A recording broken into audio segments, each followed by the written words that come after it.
તો રાજ્યમાં આવતીકાલથી વધશે ઠંડીનું જોર।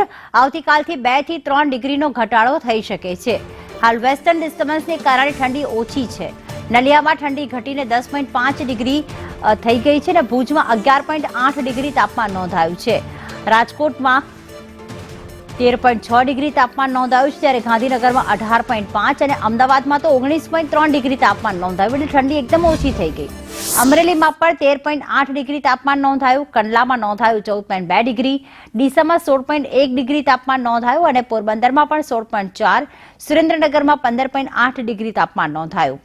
મહુવામાં 16.3 અને દ્વારકામાં 17.2 ડિગ્રી તાપમાન નોંધાયું હતું।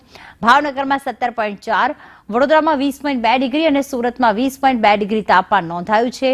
મોટાભાગના જિલ્લામાં તાપમાન 2 થી 3 ડિગ્રી ઉંચકાયું છે, પણ આંશિક ઘટાડો ભરે થયો હોય પણ મોટાભાગના જિલ્લામાં તાપમાન 2 થી 3 ડિગ્રી ઉંચકાઈ ગયું છે અને લોકો અત્યારે બપોરના સમયે તો જાણે ગરમી પડી રહી હોય તેવો પણ અનુભવ થઈ રહ્યો છે।